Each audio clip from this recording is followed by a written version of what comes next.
Victoria presenta The Pilot.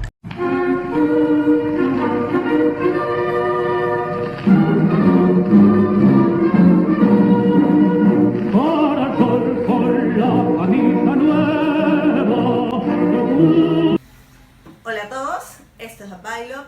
Ya saben, me pueden seguir en mis redes sociales, en Facebook The Pilot Face, en Twitter To The Pilot, en Instagram The Pilot, y por supuesto no olviden suscribirse a mi canal de YouTube y darle clic a la campanita.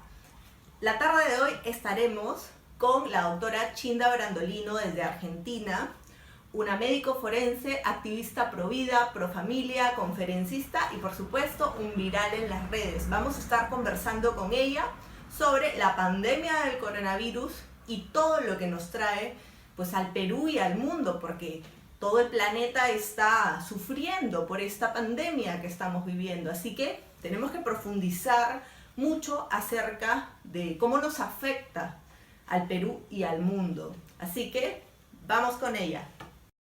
Bienvenida, doctora Chinda Brandolino, que es médico forense, activista pro vida, conferencista y bueno, también viral en redes. Bienvenida a Pilot en Perú. Es un gusto estar con usted para conversar sobre estos temas que giran en torno a la pandemia del coronavirus. Bienvenida.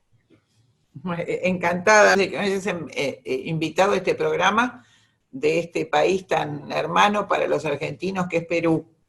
Siempre en todos los programas que tengo donde menciono a Perú, recuerdo que en la gesta de Malvinas ustedes nos mandaron una escuadra de apoyo a la Argentina, ¿no? Un país tan extraordinariamente solidario y hermano. Así que para mí es una alegría estar contigo y con tu país en este momento. Así que bueno, estoy a tu disposición. Bueno, un gusto. Bueno, ahorita estamos en la pandemia del coronavirus y se han desatado mucha polémica en torno a lo que respecta a los pronunciamientos de la OMS, algunos que se contradicen, algunos que pues no coinciden con los hechos reales, con cifras reales, con fuentes de otros gobiernos que contradicen a la OMS, oficiales también. Entonces, aquí hay algo que está muy raro para todo el mundo, no solamente para Perú, para Argentina, para todo el mundo, para Europa también. Entonces, lo que yo quisiera comenzar preguntándole es qué anomalías encuentra usted en la cronología y la ruta de la pandemia coronavirus.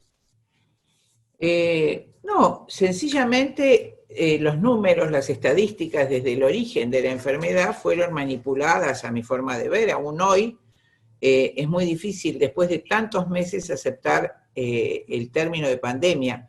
Lo que ocurre es que esto fue largamente preparado y tiene que ver con un organismo que rige la salud o los mecanismos de salud de nuestros países, como es la Organización Mundial de la Salud, que está totalmente cuestionado y que además, como han dicho muchos médicos en el mundo, y a esa opinión adhiero, es que está financiada por capitales privados. En su 80% la financia Bill Gates, que es uno de los productores y comerciantes de vacunas más importantes del mundo, pero además un gran controlador de población.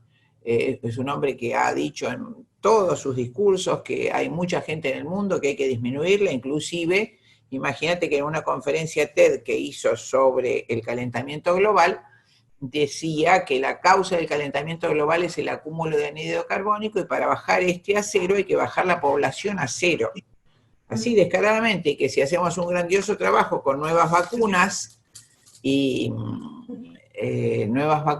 abortos, salud reproductiva, tal vez bajemos la población mundial en un o a un 15%. Lo ha dicho sin ningún tapujo, ¿no es cierto? Entonces, que este hombre financie la Organización Mundial de la Salud, que este organismo sea el que da pautas y define una pandemia que por demás fue cuestionada ya cuando se creó este término, me refiero al año 2009, cuando se hizo la falsa pandemia de la gripe A, fue cuestionada por todos los científicos del mundo, porque también ocurría algo como esto. En ese momento, para poder legitimar la existencia de pandemias, justamente la Organización Mundial de la Salud, este organismo que te digo que es tan cuestionable, inventa una nueva definición de pandemia. Hasta ese momento, pandemia era una enfermedad epidémica, es decir, infecciosa, contagiosa, que ocupa casi todos los habitantes de una región geográfica y que se transmite a otras regiones. Entonces, cuando estamos hablando de que lo padece casi toda la población, hablamos de una epidemia. Y cuando esa epidemia se transmite a las regiones vecinas, hablamos de una pandemia. Que casi todos los habitantes padecen esa enfermedad. Esa era la definición clásica de pandemia.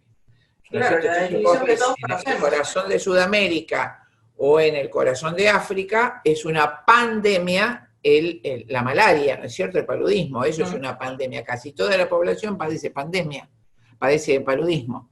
Y de pronto la Organización Mundial de la Salud, cuando se produce la falsa pandemia de gripe A, y enseguida te voy a decir por qué falsa, decreta que pandemia es una nueva enfermedad infecciosa para la cual la mayoría de la población no tiene inmunidad. O sea, una definición que, como un dogma, nosotros tenemos que aceptar porque lo dijo la Organización. Era una enfermedad epidémica, es decir, infecciosa, contagiosa, que el dogma es para la religión, para las verdades que no son demostrables con la razón, pero no se puede hablar en las ciencias de dogmas y mucho menos en las ciencias aplicadas. ¿No es cierto? ¿Cómo tengo que aceptar que es una nueva enfermedad infecciosa para la cual se supone que no hay inmunidad? Se supone, porque lo dice la Organización Mundial de la Salud. En ese momento, año 2009, se proclamó la pandemia de la gripe porcina. Entonces, también aplicable para lo actual, les recuerdo a mis amables oyentes que en general los virus de todas las especies son distintas para cada especie animal y es muy difícil que se transmita a otra especie a menos que sea inoculada. Es el caso de la rabia propia del perro, ¿no es cierto? Se transmite al hombre si el perro te muerde y te inocula el virus de la rabia. Pero claro, no es que porque vos toques el pelo del animal te vas a contagiar la rabia. No sé si ves la diferencia brutal que hay entre una cosa y otra. Claro que sí, porque debe haber un vector entre ese animal, en especial que estamos hablando de un murciélago, ¿no? De un murciélago directamente. No, la fábula de esto no es que el murciélago picó, sino que tienen la costumbre de comer sopa de murciélagos. Así fue la leyenda con la que se originó esta falsa... dicha pandemia o denominada pandemia, ¿no es cierto? Que era sopa de murciélagos. Vos te das cuenta del disparate, porque cuando vos cocinás, por supuesto esterilizás todo, no existe ningún virus ni ninguna bacteria que sobreviva a la temperatura del hervor del agua, a 100 grados centígrados. Para eso esterilizamos con autoclave. Entonces la leyenda dijo que porque tenían costumbre de consumir sopa de murciélagos, una señora compró en el mercado un murciélago contaminado para hacer sopa, o sea que estaba muerto, y ahí se contagió. Es decir, por el aire o por la sopa, no sé. Ese fue el origen de la leyenda. En aquel momento, en el 2009, fíjate lo que pasó, según las informaciones que fueron inmediatamente aclaratorias, porque acá en tu país y en el mío empezaron a usarse barbijos desesperados, alcohol, que la pandemia... 2 años antes o 3 había sido la pandemia de la gripe aviar. Cuando digo pandemia, entre comillas, ¿no? De acuerdo a este nuevo concepto. Y quisieron hacer toda la parafernalia de esto, la gente de la OMS, pero ¿qué pasa? Científicos avesados dijeron que en 100 años se había muerto una sola persona de gripe aviar, entonces no podía determinarse pandemia. Por lo tanto, el Tamiflu, que fue un antiviral que no sirve para nada, que lo habían comprado varios laboratorios, vendido, quedó de adorno. Entonces había que vender ese Tamiflu, entre otras cosas. Entre otras cosas que enseguida vamos a analizar cuáles son las otras cosas. Lo cierto es que fracasada la pandemia, el intento de pandemia de gripe aviar, se emprende de nuevo con la gripe porcina en el año 2009. Entonces aparecieron 2 casos en México, y yo estaba en Argentina, estamos hablando de abril o mayo del 2009, y declaración de pandemia, terror, igual que ahora todo el mundo con barbijo, aterrorizado del virus que nos iba a matar, de la gripe porcina. Por supuesto se mataron no sé cuántos millones de chanchos en China, así que como con la gripe aviar se habían matado millones de aves. Bueno, y se vendía ya la vacuna, era inminente la vacuna, que era la triple valente de la gripe, que iba a servir para la gripe porcina, la N1H1. Bueno, y parece ser que, según las informaciones, en el invierno en Europa, estamos hablando de diciembre, enero del 2009, diciembre, 2008, enero de 2009, llegan las partidas de vacunas a Europa del Este, 1 millón de dosis, y el médico que tenía que dar el control de calidad o dar el ok, es advertido de que no tenía que hacer ningún control porque venía con el sello de la FDA, ¿no? El médico, no obstante eso, controla las vacunas, las inocula en los hurones y los 1000 hurones inoculados mueren. Bueno, resulta de esto interviene una periodista muy famosa que es Jane Bagermaster, creo que era periodista médica, no sé si para la revista Nature u otra revista científica médica. Ella levanta la noticia y, como ella misma lo cuenta, usa todas sus influencias para que intervenga el FBI, se hace toda la investigación y parece que la vacuna estaba contaminada con el virus de la gripe aviar, la gripe porcina y la gripe española del 18. Esta sentencia tardó unos meses, todo este proceso de investigación, suponete, llegó a julio, agosto, que nosotros estábamos en pleno invierno con el barbijo, la gente enloquecida de pánico. Cuando aparece eso en Europa, de pronto, de hoy para mañana, ni en tu país ni en el mío se habló más de gripe porcina, nadie más usó barbijo, de pronto bajó. Impresionante fue el cese, no el comienzo, sino el cese abrupto, que justamente como uno tiene comunicación también con Europa, supe inmediatamente la causa. Pasó, después se declararon pandemias como con el caso del Zika, acá en el norte argentino, en la zona de Mato Grosso, que de paso decían que el Zika producía malformaciones, que era pandemia, que las mujeres tenían que abortar, ¿no? De paso siempre tratar de disminuir la población. Siempre ligado al aborto, siempre ligado a este tipo de agenda internacional. Exacto, agenda de la Organización Mundial de la Salud, de la UNICEF, es rápidamente eliminar a los niños por nacer en nuestros territorios riquísimos en recursos y vacíos, eliminar a la población. Bueno, y así pasa entonces la del ébola, también enormemente cuestionada, porque fíjate vos, se sometía a vacunación obligatoria esos países, ébola, y de pronto cuando millones de personas cruzaron el Mediterráneo huyendo de la pobreza y de las epidemias como el ébola, cruzado el Mediterráneo nadie se contagió el ébola, no hubo un solo contagio. Sospechoso, ¿no? Sospechoso. Bastante. Es una de las grandes sospechas que recaen en la vacunación compulsiva que se hizo en África. Y sobre eso hay que ahondar.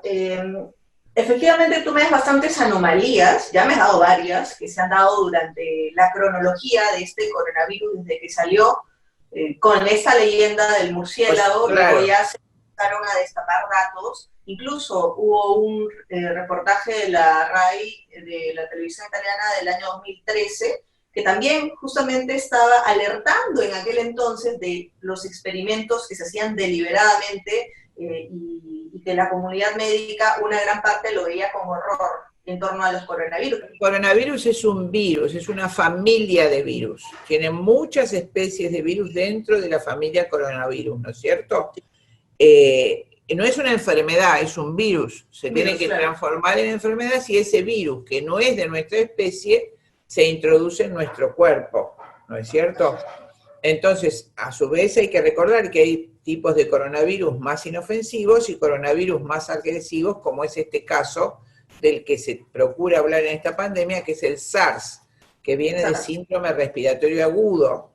Esto ya en algunos cuerpos de ejército se manifestó años atrás, se llama SARS, es una variedad de coronavirus que afecta principalmente, es como si fuera una gripe, que afecta mucho el aparato respiratorio, produce una gran inflamación en las vías respiratorias bajas, es decir, donde el bronquiolo hace el intercambio gaseoso con el alvéolo de oxígeno, allí se produce una gran inflamación, por eso el paciente te acusa falta de aire, ¿no es cierto?, falta de oxígeno. Entonces, estamos hablando de ese virus. En esta nueva pandemia que se declara, se habla del SARS, una variedad de coronavirus, y de golpe también llama la atención desde el punto de vista médico y virológico que en todo el mundo, en pocos días, aparezca en todo el mundo. Pero hay algo curioso, porque fíjate vos que se declara en Wuhan, en China, solo en Wuhan. Y de pronto... Claro, Wuhan, ahí hay un tema geopolítico detrás. No cabe ahí lo vamos a analizar enseguida, pero un fenómeno que quiero que nuestros oyentes pongan atención. De ahí se va a Irán, a Corea y a Italia. Pero las zonas de alrededor de Wuhan no se contaminan. Extraño, ¿no? Qué extraño, ¿no? Una cosa tan contagiosa, queda circunscrita a Wuhan y de ahí viene a Europa. O sea, todo lo demás de alrededor, imagínate el tránsito entre ciudades y estados que hay dentro de la misma China. Curioso que no se produjo el contagio hacia allí, sino que de pronto aparece en estos lugares. Es muy llamativo. ¿Qué hay de este coronavirus que llamamos SARS? Justamente este SARS ha sido motivo de estudio, de manipulación. Hay muchas denuncias de que así se ha hecho. Hay denuncias de que ya en Estados Unidos se estaba sometiendo a un proceso que se llama enriquecimiento viral para transformarlo en un arma biológica.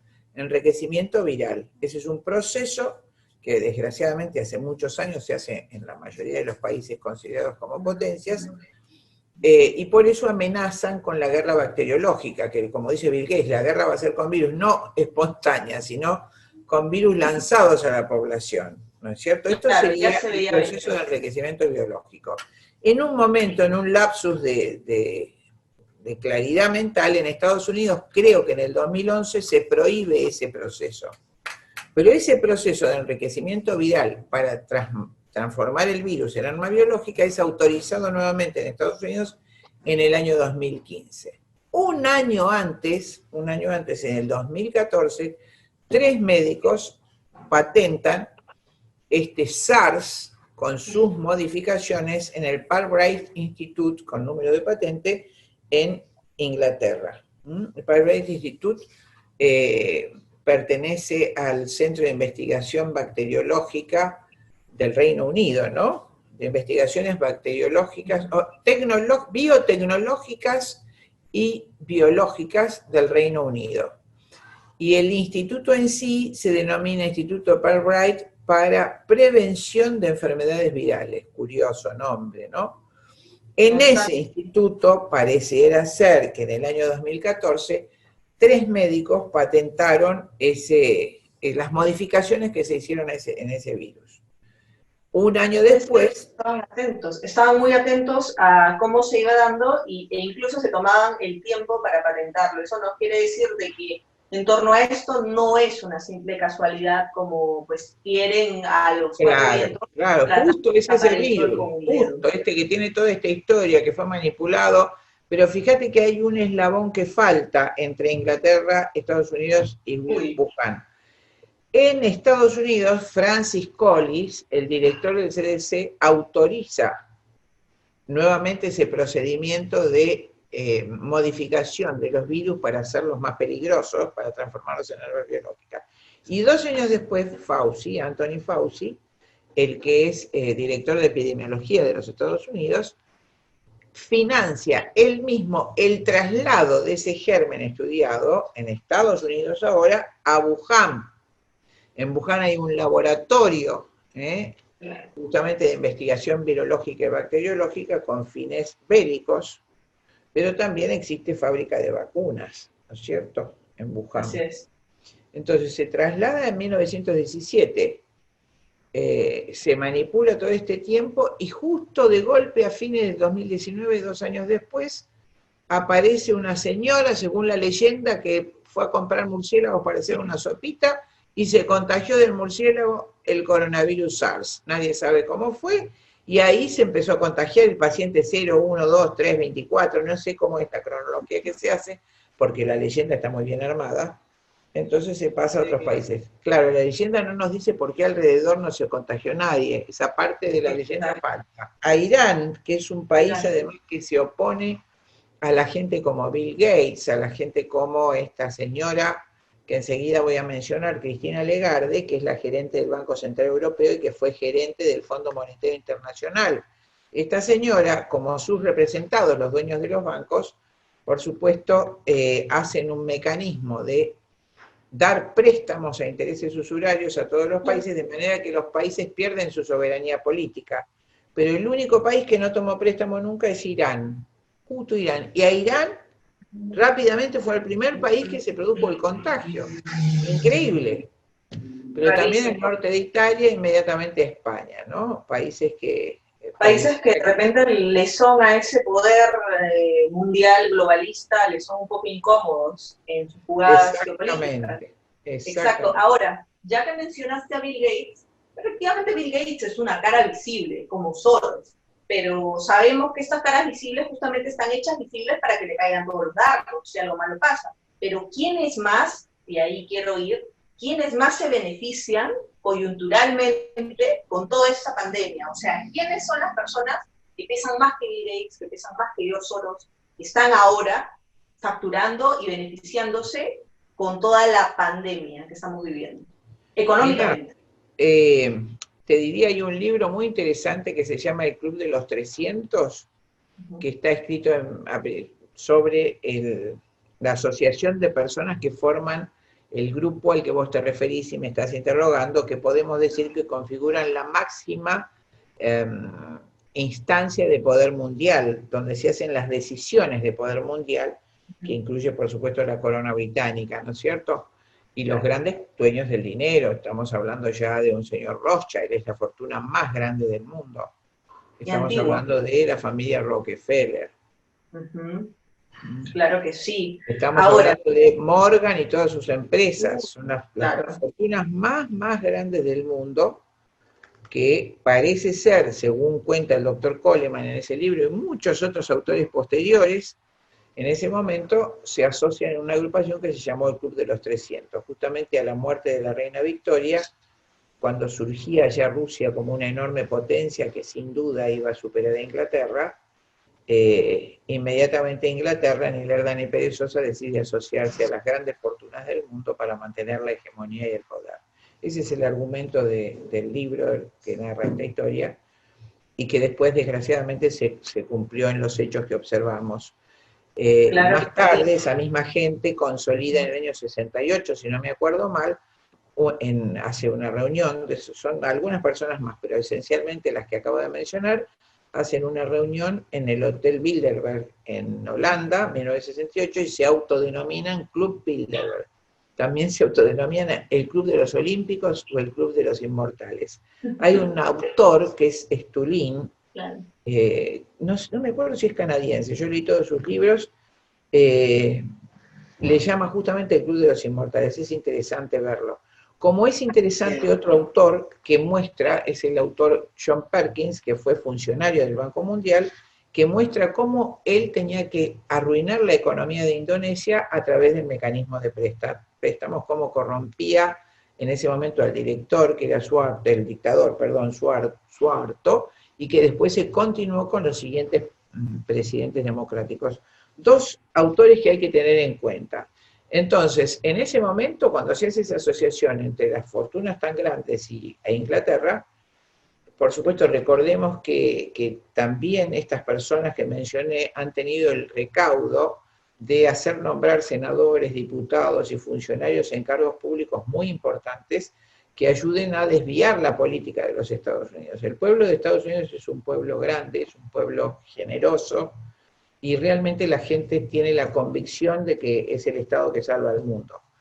Pero por eso siempre hago la diferencia, no estoy hablando del pueblo norteamericano, sino de una plutarquía, es decir, los tenedores de las grandes fortunas o de las grandes cantidades de dinero que manejan el mundo, que ocupan o dirigen ciertos lugares de la política claves en Estados Unidos y en Reino Unido. ¿No es cierto? Así es. Y bueno, ya que hablas del Reino Unido, es un bastión de la masonería, ¿no? Y de este tipo de jugadas políticas. En Reino Unido sí podemos decir que Inglaterra es maestra, y que diría que sus gobernantes alrededor de la corona siempre han tenido ese tipo de estrategias. A la Argentina le han hecho mucho mal, siempre han tratado de dividir a las fuerzas, provocar guerras entre unas y otras republiquetas para separar en pequeñas repúblicas lo que hubiera sido una gran nación. Lo han repetido a lo largo de la historia, lo han hecho con India, con Europa, en fin, y con nuestro país hemos tenido varias invasiones y por supuesto usurpación de las tierras argentinas, como son las Islas Malvinas. Pero Inglaterra es maestra en este sentido. Efectivamente, en el siglo XVI todas sus casas aristocráticas han quedado vinculadas a la masonería.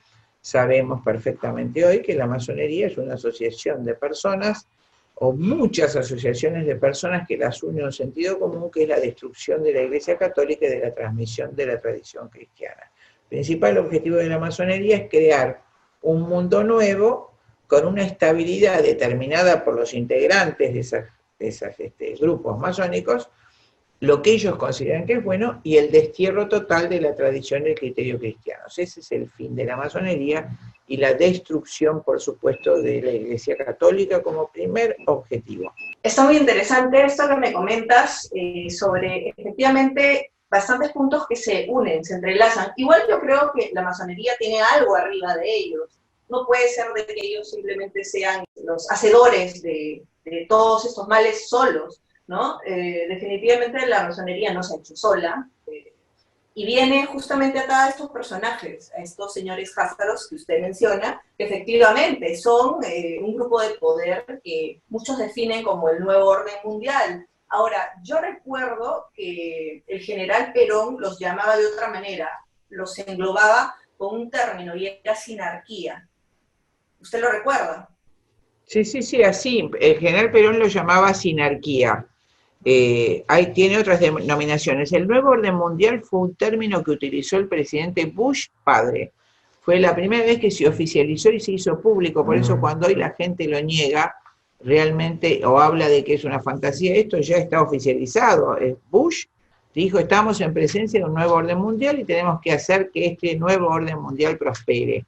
¿No es cierto? A él se refirió también Mikhail Gorbachev, el líder ruso comunista que bajó, si bien el muro de Berlín, por supuesto, no modificó las políticas comunistas en el interior, simplemente permitió que los grandes capitales entraran y se apoderaran de los medios de producción rusos. No es que hizo ninguna apertura social o un cambio social. Después Putin ha hecho algunos cambios, pero digamos, no es sustancial el cambio puertas adentro de Rusia, sino solo, como pasa en todos los países comunistas, ¿qué se logra con el comunismo? Una esclavitud global, el cese de garantías constitucionales de los individuos en manos de una llamada nomenclatura, es decir, una nueva casta que gobierna y que es hereditaria, como el caso de Fidel Castro en Cuba, que la sucede la hija de Castro y el hermano de Castro, Raúl Castro, ¿no? Esa gente se apodera ilegítimamente del gobierno del pueblo, somete a la esclavitud y se comporta como un capitalista único, el capitalismo del Estado. Ellos negocian durante toda la existencia de la Unión Soviética. Rockefeller manejó íntegramente el petróleo de la misma, mostrándote que es absurdo pensar que en realidad buscan alguna independencia de los grandes capitales. La izquierda es un absurdo, además de realmente actualmente una poquísima inteligencia, porque ya la historia nos muestra qué significa la izquierda, ¿no es cierto? Significa someter a un pueblo a la esclavitud, como dije, y servirlo a los grandes capitales. Pero es este mismo Rockefeller el que va a financiar estas revoluciones, ¿no? La rusa, exacto, la revolución soviética, después la Mao Zedong. Sí. Él tenía una relación bastante cercana con el señor Trotsky, si la memoria no me falla, que también era de ese grupo de personas bastante particulares. Sí, por supuesto. Él mismo financia el viaje de Trotsky, que es definitivo para consolidar la revolución bolchevique en Rusia, ¿no es cierto? Y el derrocamiento de toda la tradición cristiana y de la familia del zar, que fue asesinada a culatazos, los chiquitos fueron asesinados. La crueldad de Stalin es algo que no tiene nombre en la historia, parecida a la Revolución Francesa, un odio verdaderamente satánico contra el pueblo. Imagínate que quemó grandes extensiones de campo y de ganado, lo mismo que Mao Zedong, para que los campesinos mueran de hambre, ¿no? Es decir, ese hambre, el mismo Stalin lo señalaba con un ejemplo terrible, con una gallina a la que desplumaba delante de sus seguidores, la hacía sangrar, la pobre gallinita sufría, le sacaba todas las plumas, luego la tiraba y le tiraba maíz, y la gallinita pobrecita lo seguía comiendo maíces, y eso es lo que hay que hacer con la gente. Torturarla, y tirarle comida para que no siga. Claro. Esto es el comunismo de Stalin, de Lenin, de Stalin, de Mao Zedong. Y esto es lo que se va a imponer ahora. Quisiera equivocarme, que estos recursos, como te imaginas mantener medio año o más a todos los ciudadanos del mundo en sus casas sin poder intervenir, manifestarse ni hacer nada, bajo arresto domiciliario, para hacer cambios administrativos que seguramente terminarán en la instalación de un gobierno único totalitario que sí se llamará con propiedad un gobierno mundial. Está más que claro que los discursos de todos los presidentes y primeros ministros en el mundo a raíz de esta pandemia son exactamente iguales, que se les baja un libreto uniforme, lo que dicen en tu país, en el mío, en Canadá, en Taiwán es exactamente lo mismo, y que además estamos todos bajo arresto domiciliario. Un absurdo considerado biológicamente y médicamente, es un absurdo total, es un absurdo. Los números... Así es, a todos los ciudadanos se les ha quitado sus libertades fundamentales, de reunión, de expresión, todo. Ahora, este grupo de opresiones que nos ilustra, que probablemente vendrían a instaurarse en la Tierra y en nuestras sociedades, ¿usted cree que al ser tan fuerte y ser tan aplastante del ciudadano, del pueblo, de la clase obrera, que al final es mayoría, ¿usted cree que esto podría traer un resurgimiento de los nacionalismos de alguna forma?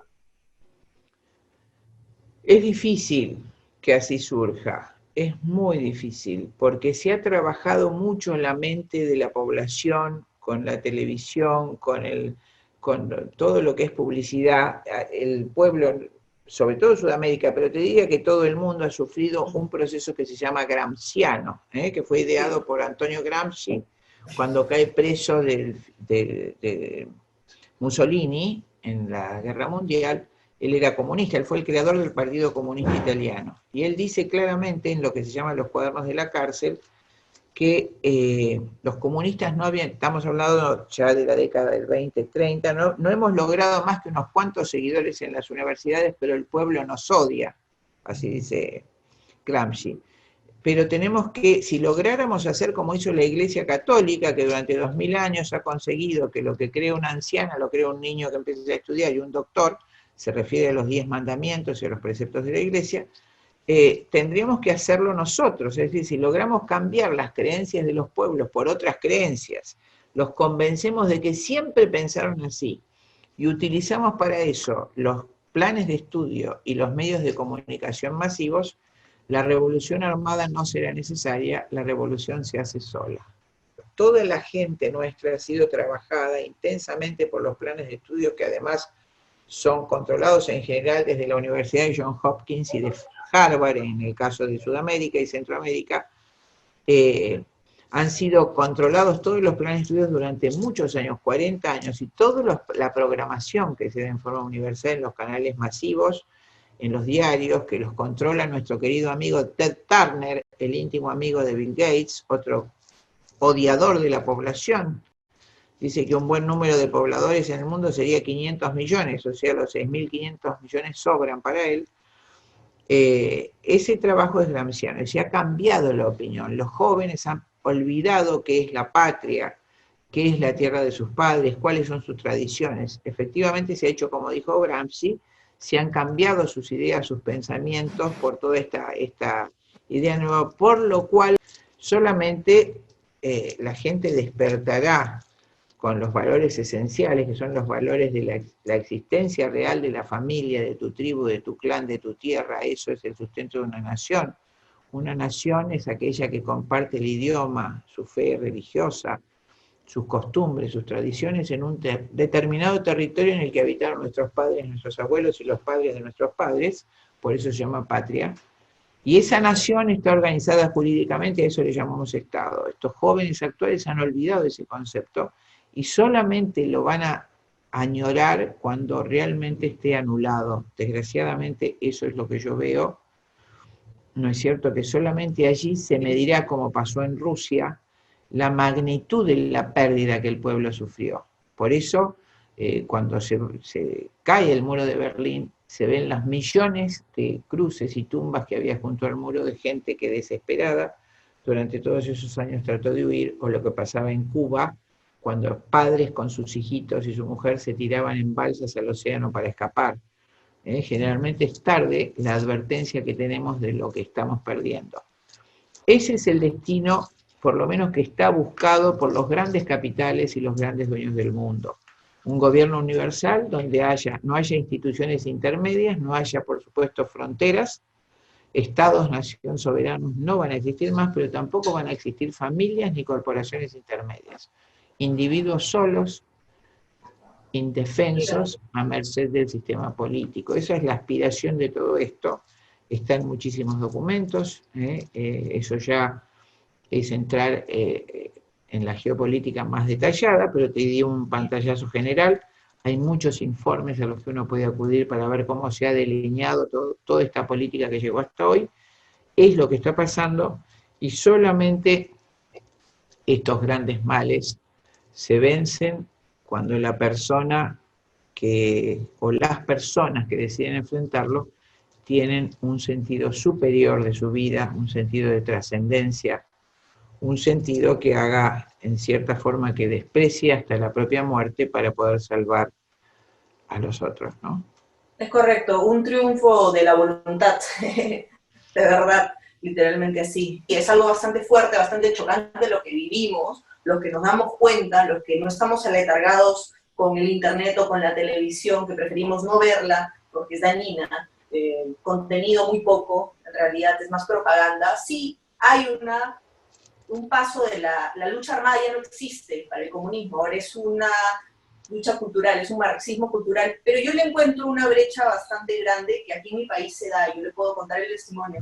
En mi país hay una suerte de activismo ONGero, progresista, en torno al aborto, en torno a pues, el matrimonio gay, en torno a las mismas políticas socialistas que plantean cambio de constitución, castigo a los ricos, y esas cosas pues que son típicas en ellos. Pero ellos cuando se movilizan contra un grupo político o por una supuesta causa que ellos dicen representar, ellos no se movilizan en torno a ideología o en torno a convicciones. Ellos tienen que mover mucho dinero para poder llevar a jóvenes o adultos a la calle. Entonces, y su trabajo siempre es reclutar gente, porque la gente que en algún momento ellos captan se les va.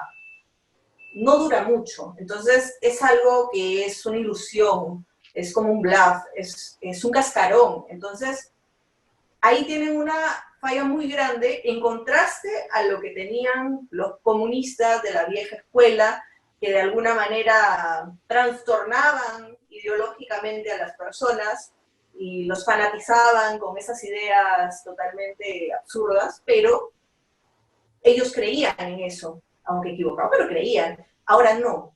Ahora hay mucha debilidad y necesitan de mucho dinero para poder moverse. Sin dinero no se mueven, a diferencia de las causas nacionales o de las causas patrióticas, si queremos llamarlo, que no necesitan ni un céntimo.